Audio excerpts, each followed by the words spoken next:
Terima kasih Papi, aku manggilnya Papi karena aku dianggap anak sama papiku ini ya. Saya Ronald Surapraja. Saya punya julukan, punya moto, artis serba bisa dengan harga bersaing. Nah ini dia. Bagus kan? Bagus, keren nih.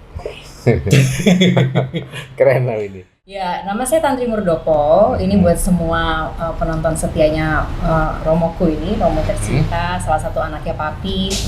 Basicnya adalah di penyiar di TV. Metro TV ya. Tapi dari dulu sudah bersiaran dan berita terus gitu. Tapi sekarang ke Metro TV. Dan karena Metro TV afiliasinya ke Nasdem. Kalau bahasanya Papi memperluas dharma. Iya, ya gitu. Memperluas dharma. Nah. Dan leluhur tidak memberikan, Wahyu Keprabon tidak diturunkan saat ini. Berarti nggak dapat restu leluhur yang sekarang? Nggak ada, dicuekin leluhur. Lalu gimana caranya kita bisa berjalan besar nih Papi Indonesia? Jadi gini, akibat atau efek kalau presiden itu tidak mendapatkan atau tidak memegang mengemban Wahyu Keprabon.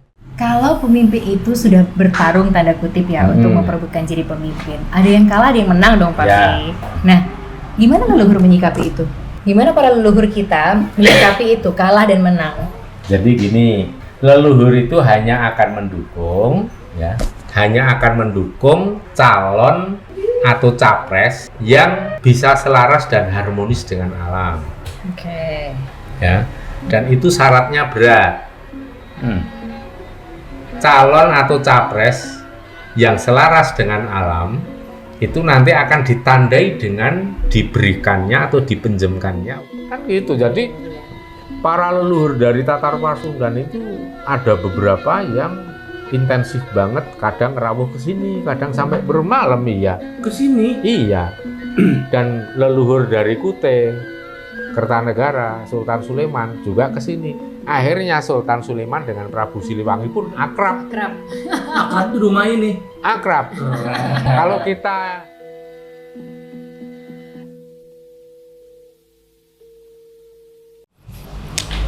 jumpa lagi para pemirsa YouTube Surya KKS yang budiman di seluruh Nusantara, bahkan dimanapun saudara berada. Salam sejahtera, salam kebajikan. Om Swastiastu, Namo Buddhaya, salam, salam, rahayu, rahayu, rahayu. Pada video kali ini saya ada tamu sekaligus ini anak-anak saya. Ya, sebelum kita ngobrol, sebaiknya saya perkenalkan dulu kepada para pemirsa yang tentunya mungkin sudah banyak juga yang kenal dengan anak-anak saya ini ya. Monggo dari Mas Ronald dulu. Ya. Terima kasih Papi, aku manggilnya Papi karena aku dianggap anak sama papiku ini ya. Saya Ronald Surapraja. Saya punya julukan, punya moto, artis serba bisa dengan harga bersaing. Nah ini dia. Bagus kan? Bagus, keren nih. Keren lah ini. Sudah berkarir dalam dunia hiburan sejak tahun 2000. Cuman di tahun 2023 sudah memutuskan untuk memenuhi panggilan dari kampung halaman. Kampung halaman di mana? Di Garut. Di Garut. Sehingga memutuskan untuk mencoba karir di bidang politik. Ya. Dengan tujuan tentu saja berbuat lebih banyak, minimal untuk kampung halaman saya di Garut. Jadi saya adalah calon legislatif dari Partai PD Perjuangan untuk Dapil Jabar 11 Kabupaten Garut, Kabupaten Tasik dan Kota Tasikmalaya. Gitu, Pi. Soal bagaimana hasilnya pokoknya nggak usah dipikirin ya. Hasil kan masih santai aja. Kita hidup mah harus enjoy, mengalir, mengikuti aliran. Betul sekali. Yang penting tetap senyum. Kalau ada apa-apa senyumin aja. Senyumin aja. Kalau ada orang membenci, kita tetap senyum. Mereka cepat tua, kita awet muda. Betul. Betul sekali. Iya, makanya. Kalau gitu aku cukuran tadi nih. Iya, kan lebih awet. Enggak, ini kan nyamar. supaya fansnya nggak bertubi-tubi. Nggak usah dipotong. Gitu, Pi. Tapi ini kayaknya ini ya, kalimatnya ngeliatnya ke sana tapi mungkin buatnya ke sini. Iya kan, karambol. Jadi kan karambol habis cetok sana langsung cetok gini kan. Makanya agak nyelenteknya agak menconin dikit. Deg-degan Papi, masih deg-degan. Oh. Ya, ini mungkin dari Mas Ronald tadi sudah kita tahu semua, dan kapasitas sekarang Mas Ronald itu sebagai apa ini kiranya ini juga penting untuk diinfokan ke semua ya. Karena kan ini perubahan dalam pola-pola dan tata kehidupan yang lebih baru. Betul. Mungkin kalau dulu bermanfaat, berguna untuk orang lain melalui hiburan, Ya. melalui sesuatu yang sifatnya itu ya entertainment ya. Betul, betul. Nah, untuk sekarang untuk memperluas dharma, misalnya kan itu. Ya. Jadi bisa melalui jalur politik, Betul. dan bagi yang tidak melalui jalur legislatif, melalui jalur hiburan, panjenengan semua tetap bisa berguna untuk siapa saja dengan beribu-ribu cara. Betul. Ya, jangan berkecil hati karena untuk berdharma ada miliaran cara. Nah, sekarang kita beralih. Giliran saya ya. Saya manggilnya Romo soalnya. Tidak apa-apa. Ini Papi, dari Romo. Papi. Yang dari mana? Papi? Nasdem. Nasdem. Ini Romo. Ya. Ya, nama saya Tantri Murdoko. Ini buat semua penonton setianya Romoku ini, Romo tercinta, salah satu anaknya Papi. Basicnya adalah di penyiar di TV. Metro TV ya. Tapi dari dulu sudah bersiaran dan berita terus gitu. Tapi sekarang ke Metro TV, dan karena Metro TV afiliasinya ke Nasdem. Ya. Kalau bahasanya Papi memperluas dharma. Iya, ya gitu. Memperluas dharma, belajar berpolitik, dan tahun ini juga caleg DPRD Provinsi Dapil 1 Jawa Tengah. Dekat Dapil aja 1. Papi di sana. Semarang. Ya, Kota Semarang. Dapilnya sekarang. Dan ya ini sekarang datang ke Romoku tersayang ini dan tercinta sembari menunggu hasil legislatif. Jadi kalau saya manggilnya Kang Ronald, kalau Kang Ronald itu DPR RI, kalau saya DPRD Provinsi. DPRD ya, pokoknya apapun yang Iya, dilakukan ini memang harusnya begini. Orang itu jangan semuanya merah-merah semua, hijau-hijau semua, kuning-kuning semua, nggak sedap dipandang. Iya. Kita akan lebih tertarik melihat pelangi daripada melihat api, ya nggak? Iya, iya. Makanya Karena warna-warni ini Iya. justru. Karena menurut saya Indonesia itu beragam, bukan seragam. Nah, betul. Nah, ini keren ini. Bukan seragam. Ini keren ini istilah ini. Dan memang demokrasi ya, namanya demokrasi itu kan sebetulnya punya ruang tersendiri, bebas untuk berapresiasi, bebas untuk bicara sebetulnya Papi. Gitu kan. Bebas menentukan pilihannya juga, dan kita harus menghargai juga pilihan orang sebetulnya. Ya. Ya, itu bagus. Memang di kita itu sebenarnya orang sudah diberikan kebebasan seluas-luasnya untuk bicara, bahkan mengkritik pemerintah. Cuman kadang ada kasus orang di penjara kan dia karena kalau Papi, kalau Romo lihat itu karena soal etika. Betul. Kadang orang bebas berbicara tapi tidak menggunakan etika yang baik. Adab. Tidak dilakukan dengan cara yang ilmiah, yang intelek, Yang tapi elegan. serampangan. Betul. Jadi akhirnya apa? Berupa serangan-serangan yang destruktif. Betul. Nah, ini seharusnya kita harus mulai ada pendidikan politik, bagaimana cara mengkritik. Sebab kalau kritikan itu kan pemerintah, kita semua juga butuh banget nih kritik. Harus. Ya kan? Tapi kritik yang konstruktif. Konstruktif, Jangan yang destruktif. destruktif. Dan ada data juga. Ada data, tidak asal bunyi. Jadinya fitnah kalau asal Ya. bunyi itu. Tapi kalau memang asumsi ya katakanlah dengan jelas, oh ini asumsi. Artinya asumsi itu bisa salah, bisa saja benar. Iya. Tapi tidak menuntut harus yang dikritik harus divonis, harus di ini. Nah, Ya karena tidak mungkin, bisa. kalau saya melihat karena mungkin kita masih muda Ya. berdemokrasi, sementara Amerika dari tahun Tapi juga masih muda nih. Ya kan umurnya hampir sama kita. Iya. Belajar demokrasinya kan kita masih sangat muda gitu. Iya. Benar. Kalau Amerika dari 17 Benar. tahun gitu kan. Dan udah 400 tahunan mereka berdemokrasi. Benar. Kita kan baru hitungan puluhan tahun gitu. Jangan salah. Zaman kerajaan Ratu Sima, Maharani Sima, itu raja itu yang bukan dipilih melalui penunjukan. Iya. Rakyat yang milih. Keren. Jadi seharusnya kita belajar dari para leluhur kita ya. Harusnya. Jadi kita jangan mencontek tempat lain atau Iya. negara lain loh, kita Nah, sendiri sudah aja ada sebetulnya dicontohin sudah ya. ada. Maharani Sima tahun berapa? Wah itu sih. Sekitar abad ke-45. Iya. Medang, kerajaan Medang. Itu sudah melalui sistemnya pemilihan dari rakyat. Cuma kan syaratnya yang luar biasa berat. Karena ada standar tingkat kesadaran spiritual, budi pekerti, dan ini kayaknya semua syarat-syarat yang dulu menjadi wajib di zaman Ratu Sima, sekarang nggak dipakai. Jadi kita mundur. Mundur jauh. mundur jauh. Padahal standar itu udah tinggi tuh. Tinggi sekali. Misalnya apa aja tuh Papi? Harus spiritualnya harus Itu pemimpin itu harus memiliki pusaka Hastabrata. Hastabrata itu adalah 8 perilaku yang selaras harmonis dengan sifat-sifat karakter unsur-unsur yang ada di alam semesta ini. Misalnya nih, sifat bumi. Bumi ini walaupun diinjek, dicangkul, diapa-apain, tidak pernah membalas nginjek kita, tapi tetap saja memberikan berkah agung, memberikan makan dan kehidupan pada yang injak-injak setiap hari. Bisa nggak kita? Peduli nggak? Peduli nggak? Bisa nggak pemimpin seperti itu?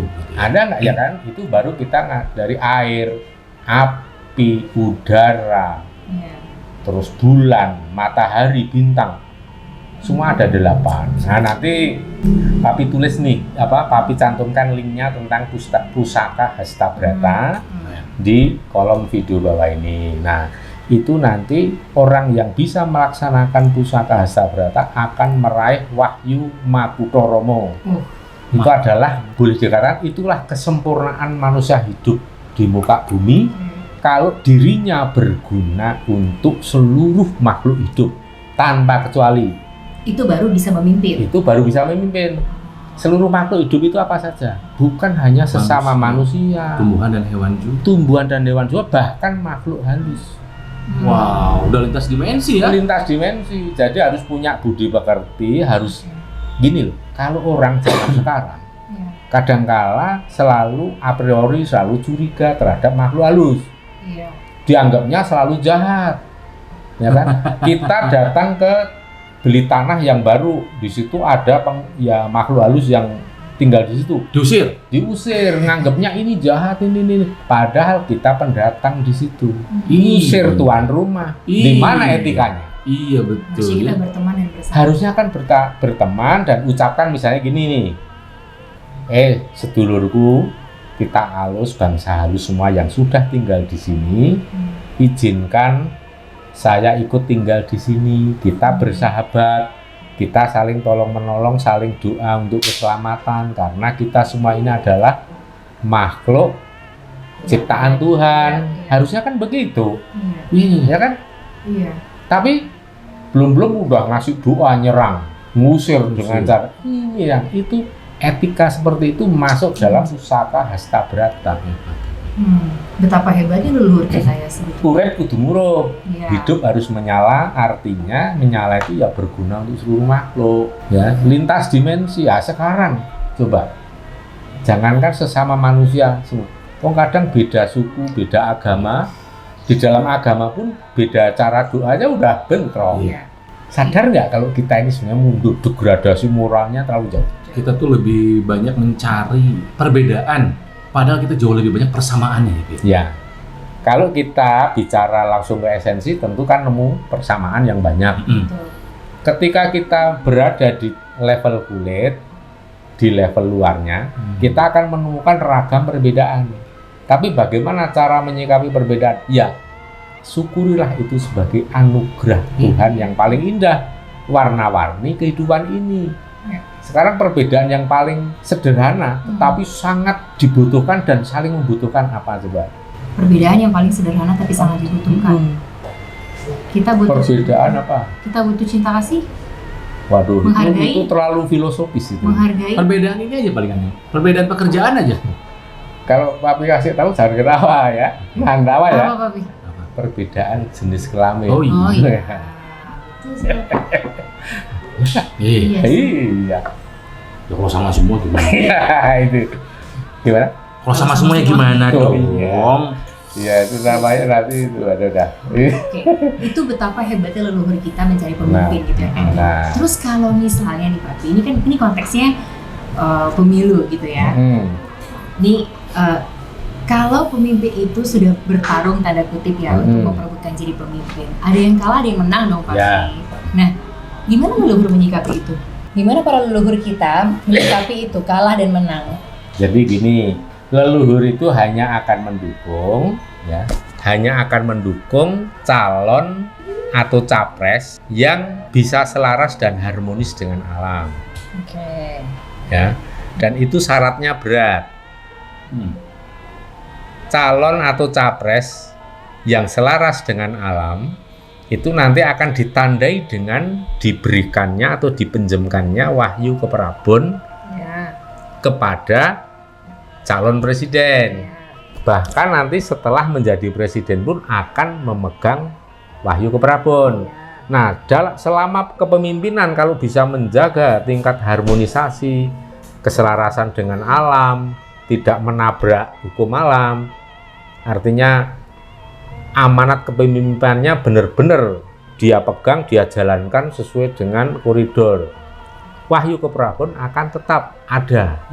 Tapi kalau sudah sudah meleset, sudah nggak bisa dijalankan, wahyu keprabon dicabut. Maka yang terjadi ya sudah bisa kesialan yang bertubi-tubi yang dialami oleh pemimpin dan akhirnya tumbang. Atau kalaupun ini ya selesai 1 periode atau 2, udah. Kalau zaman dulu kan periodenya banyak, cuma 2. Tapi kalau sekarang kan leluhur tidak melihat di antara semua yang ada itu tidak ada yang memenuhi syarat untuk diberikan wahyu keprabon. Udah 3 capres-cawapres kemarin? Nggak ada. Gak ada yang memenuhi syarat? Nggak ada. Dari tempatku maupun tempat Karono. Nggak ada. Maupun yang curiga akan jadi pemenang? Nggak ada. Oh iya. Jadi jangan ini ya, sekaligus kita sampaikan bahwa ya sebenarnya kalau kemarin ada yang terlalu pede mendapatkan restu dari leluhur ya saya kira itu salah. Karena ini kalau Romo kan menyaksikan langsung. Sekarang kalau memang ada orang yang mengaku-ngaku tahu banget, sekarang saya tanya, wahyu keprabon dipegang siapa, leluhur siapa sekarang? Nah, dan leluhur tidak memberikan, wahyu keprabon tidak diturunkan saat ini. Berarti nggak dapat restu leluhur yang sekarang? Nggak ada, dicuekin leluhur. Lalu terus gimana caranya kita bisa berjalan besar nih Papi Indonesia? Jadi gini, akibat atau efek kalau presiden itu tidak mendapatkan atau tidak mengemban wahyu keprabon, pasti sepanjang kepemimpinannya itu akan terlalu banyak tantangan, akan terlalu banyak energi dan biaya yang dikeluarkan. Nggak mulus gitu ya? Tidak mulus, bahkan bisa jadi akan direcoki terus. Ini kan tentu saja menjadi tidak efisien. Ya memang bisa bagi orang-orang tertentu yang isinya kayak masa Jokowi pun sebenarnya tidak mendapat wahyu keprabon. Tetapi selama dia menjadi presiden fokusnya bekerja dan bekerja. Walaupun sepanjang kepemimpinannya selalu dirundung recokan, selalu direcoki. Yaitu karena itu tadi. Ya kalau memang terus kemudian bisa sampai akhir periode, itu pun ternyata di akhir periode pun ada direcoki seperti ini ya. Semua ini bukan tanpa sebab, karena ada sebab. Tapi ya inilah dinamika. Oleh sebab itu alangkah baiknya, idealnya kalau pemimpin itu mendapatkan wahyu keprabon. Jadi tidak banyak direcoki, tidak banyak menimbulkan masalah, memimpin dengan mulus, dengan lancar, dan program-programnya juga akan berjalan. Nah, si wahyu keprabon itu datang kepada pemimpin sebelum dia diangkat jadi pemimpin atau ketika dia sudah menjadi. Biasanya sebelum jadi pemimpin. Jadi sudah memenuhi syarat dulu nih. Kemudian pas naik menjadi presiden ya berarti melekat wahyu itu.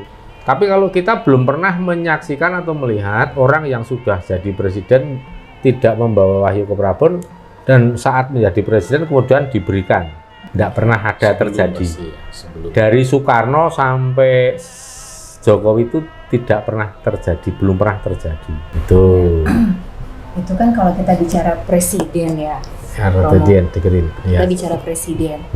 Tapi kan ini sembari menunggu keputusan presiden, baik yang tadi istilahnya kalau karena curiga menang dengan yang 1 dan 3, ada juga legislatif seperti yang sedang kita tunggu.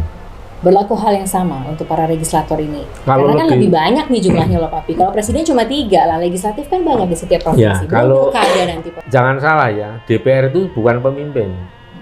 Dan wahyu ini hanya untuk pemimpin. Nggak masuk ke kriteria pemimpin. DPR itu wakil. Wakil rakyat gitu bahasanya. bukan leader. Nggak masuk Iya. Berarti kalau Jadi- pilkada, gubernur, Nah, wali kota. Kalau gubernur itu ada wahyu-wahyu, terutama kayak lurah aja ada. Lurah itu ada wahyunya.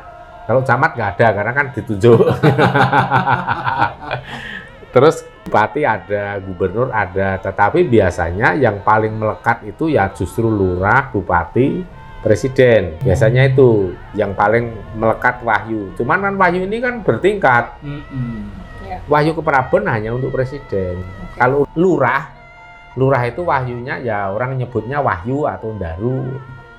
Tapi nggak spesifik namanya, umum. Jadi makanya legislatif suka ruwet-ruwet gitu ya, karena memang nggak ada wahyunya Nggak ya. ada wahyu, nggak ada wahyu. Karena memang ya itu wakil sebenarnya. Jadi kalau ini lolos nih legislatif, bukan berarti aku memimpin, yang memilih itu enggak. Iya. Tapi aku ini wakilnya, Wakil. aku ini pembantu mereka, aku ini mate mereka, aku ini suruhan mereka, Pelayan mereka. pelayan mereka. Itu yang harus selalu diingat ya. Ini harus selalu diingat, karena kadang orang menjadi DPR terus kemudian duduk pakai dasi, pakai apa? Wah ini jadi Gaya. pejabat nih, Oh, iya. bukan pejabat. Justru menjadi anggota legislatif itu sebenarnya mendudukkan diri sendiri jauh lebih rendah dari sebelum menjadi. Jadi pelayan rakyat. Jadi justru. pelayan rakyat.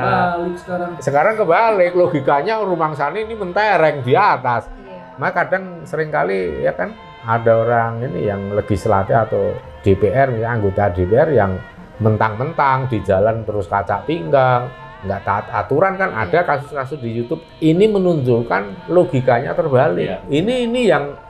Ini ya Mas Ronald, Mbak Tantri ini yang generasi muda partai ini harus mampu menebarkan pola pikir yang positif, yang bijaksana, yang dewasa, dan yang semestinya ya seperti ini, menyadari legislatif itu apa, itu tidak lebih keren dari tuan rumah kok, karena legislatif itu ya itu tadi posisinya sebagai pembantu rakyat, Iya. pelayan rakyat.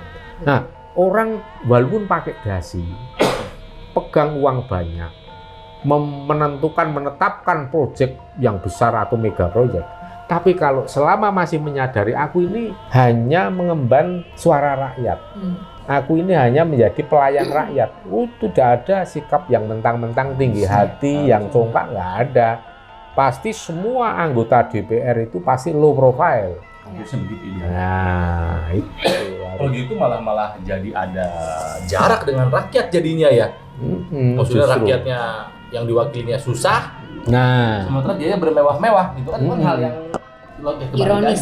ya, gitu. jadi kayak kebaliknya jadi gini, merasa aku ini sudah memperjuangkan kepentingan kalian semua loh. Iya. Kamu juga harus melayani, jadi minta pelayanan. Ini yang logikanya kebalik gitu. logikanya kebalik, Iya. dan ini seringkali tidak disadari oleh para caleg, apalagi yang belum pernah. Iya. Wong yang sudah lama nyalek aja, udah kadang sikapnya masih seperti itu. Iya. Iya sih, Bang. Beruntung nih ketemu Romo sama aku ini. Iya. Ya, Justru Jadi- itu dong kan, kita sebagai anak-anaknya Romo itu kan ya harus selalu diingetin, harus selalu nanya sama bapaknya gitu Romo. Bedanya Ya. itu, kalau memang di luar sana orang seramakan boleh, tapi tunjukkan ini yang didik spiritual siapa sih? Ya kan gitu harusnya kan. Oh ini ya makanya kalau papi ngeliat nanti jadi apa, punya sikap dan pola pikir yang seperti ini, wah keren. Iya, karena saya juga menggemari budaya. Mm. Saya sangat mencintai budaya Nusantara. Mm-mm. Cuma karena saya memang dari tanah Sunda, jadi saya lebih banyak belajar budaya-budaya Sunda, dan bagaimana raja-raja Sunda pun dahulu memiliki ajaran-ajaran hebat bagaimana menjadi seorang pemimpin, Nah, gitu loh, Pi. Dan saya kira maksudnya nggak jauh beda, sama-sama aja pemimpin yang baik itu seperti apa. ini nih, papi ini kan sering bertemu Prabu Siliwangi, yang putra dari Eyang Surya Kencana, yang makamnya di Paledang, yang makam panjang. Papi tahu itu makamnya yang Surya Kencana, ya yang memberitahu beliau langsung. Tapi tadinya cuma diarahkan oleh leluhur yang misterius untuk mencari makamnya Raden Joyo Sentiko. Ternyata nggak ketemu, tetapi maksudnya Raden Joyo Sentiko itu karena papi biar menapak tilas kepada leluhur di Tatar Pasundan atau leluhur ini kerajaan Pajajaran. Nah disitulah ketemu makam panjang di Paledang itu. Nah itu ternyata Raden Surya Kencana. Di Bogor, ya? Iya di Bogor, Raden Surya Kencana. Kita tahu karena beliau langsung menyebut sendiri. Terus kemudian ketemu lagi Mbah Jepra yang di Kebun Raya Bogor. Ya. Mbah Jepra. Ya. Mbah Jepra itu siapa? Siapa Papi? Nggak tahu. Nggak tahu. Dulu tahunya Papi juga cuma disitu Mbah Jepra. Papi tanya ke juru kunci, ini siapa ya? Yang itu Mbah Jepra itu sesepuh atau ya sesepuh di Bogor gitu. Ya udah, karena kan Romo kan juga belum ketemu siapa-siapa. Waktu nyekar itu pun tidak ketemu satupun leluhur. Romo anggap kosong gitu aja, waktu itu nggak ketemu. Kan kadang terus ketemu, kayak gitu ketemu terus menyatakan namanya siapa, ya leluhur saya memperkenalkan diri. Nah ketika malam hari kita udah pulang dari Kebun Raya Bogor, kita di Jakarta, pagi-pagi 5:30 dibangunin sama leluhur. Nak bangunlah nak. Loh kok suaranya seperti Yang Mulia Sultan Haji Sulaiman, Raja Kutai Kertanegara ke-17. Tapi langsung bangun dari tempat tidur, langsung bersila sungkem. Oh ya, Yang Mulia Sultan Sulaiman. Bukan, aku bukan Sultan Sulaiman. Aku Prabu Siliwangi. Terima kasih kamu tadi malam sudah berkunjung ke tempatku. Lah, malam itu Papi kemana? Romo kemana nyekar? Ya cuma kan Mbah Jepra. Ya berarti kan Mbah Jepra. Ini istrimu baik sekali karena dari Mangkunegaran bersedia berkunjung nyekar ke tempatku, tidak terhasut oleh kata orang yang katanya ada masalah, bermusuhan. Ternyata itu tidak ada. Seperti juga perang Bubat juga tidak ada. Tapi menelusuri dan pengalaman dari leluhur-leluhur yang lain ternyata makin percaya, karena makin banyak leluhur yang mengatakan bahwa perang Bubat ternyata memang tidak ada, itu hanya settingan. Yang disetting oleh? Kalau nggak Belanda ya itu tadilah, dalam tanda kutip kan, zaman dulu juga sudah ada garis keras. Ada politik lah. Tahu sendiri kan, zaman dulu sudah ada. Sudah banyak yang mencoba sebetulnya. Sudah. Di 1400-an udah ada. Sudah ada. Laksamana Cenggun masuk ke berapa? Kan Prabu Hayam Wuruk masuk kan di situ awalnya. Nah disitulah mulai. Akhirnya kan gagal. Sampai tekanan akhirnya terjadi fitnah oleh kelompok itu.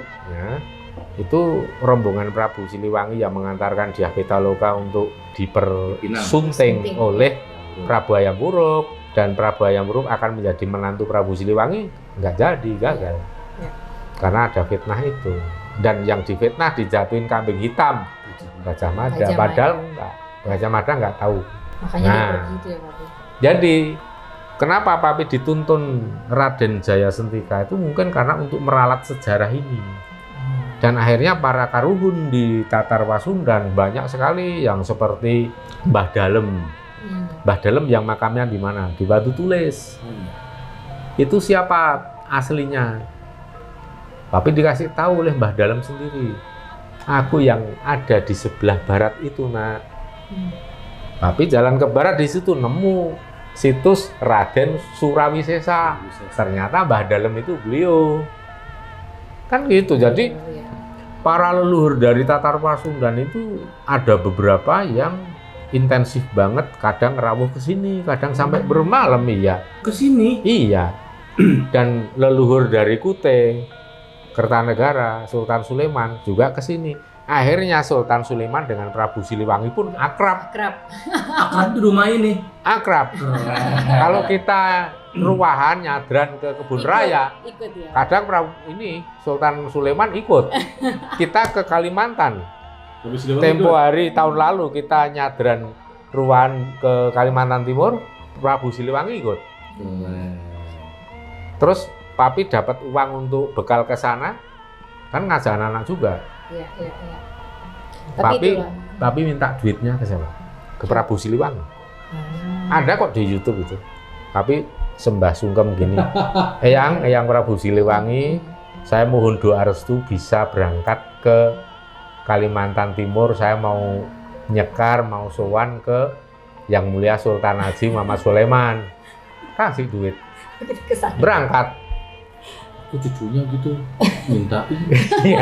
Iya deh. Ntar lo mintain. Iya. Ntar mintain karo Tapi Prabu sebetulnya Siliwangi. itu menunjukkan indahnya Nusantara ya Pak. Indahnya Nusantara. Betapa leluhur kita sebetulnya saling Ya. bersahabat, saling mengerti, Betul. saling menghormati gitu loh. Kita makin luas menyaksikan dan mengetahui kenyataan dan fakta seperti ini. Kita makin nggak bergeming dengan benturan perbedaan. Betul. Perbedaan mah ya Apa sih? anugerah. Iya, bukan boleh. masalah.